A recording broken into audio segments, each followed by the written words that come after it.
What is the march of the penguins?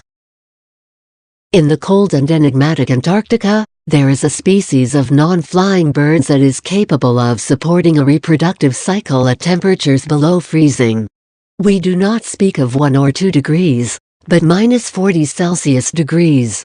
It is the emperor penguin, the largest species of penguins.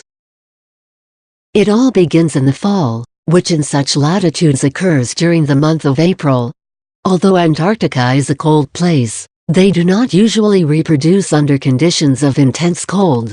Each year, the emperor penguins return to the same location to find the companions of previous reproductive cycles using vocalizations. If it is a young penguin with no prior experience, he must engage in a courtship process to attract the attention of any available female. Once they persuade a sexual partner to mate, the gestation of a single egg starts.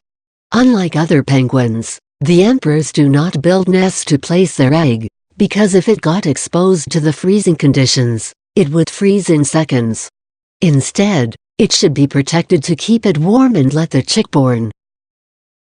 Here is where the hard work begins. After delivering the egg, the female must transfer the egg to the male to keep it on its feet and place it inside its brood pouch. This delicate movement can be the beginning or end of the future offspring, because if the egg falls accidentally to the ground during the transfer, the parent's inability to raise it quickly would expose it a few minutes on the ice, enough to cause an irreversible loss. The female has to transfer the egg because she must leave the colony to get food in the ocean, which means that she will need to travel a long distance from the rookery to the sea. At the beginning of June, the previously noisy crowded colonies, when everybody was looking for a sexual partner, become quieter with the departure of the females as only fathers protecting their eggs stay around. Fathers have a difficult job to do. Unable to abandon the egg that is protected in their brood pouch above the feet, they do not have the possibility of moving to other places for hunting as they usually do. Therefore, they must survive for months with the fat reserves stored in their bodies. During the snowstorms, the winds reach hurricane-like speeds of up to 120 miles per hour, but they form circular groups to keep warm and prevent body overcooling.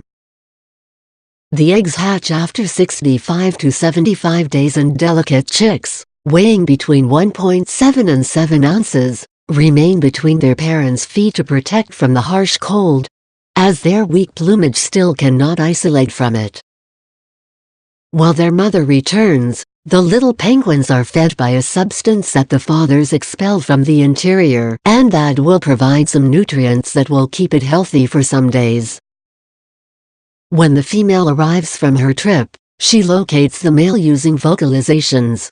The father, visibly thinner after the long fasting, delegates the carrying responsibility to the mother and go to the ocean in search of food after almost 4 months, but returns again days later to take care of the chick.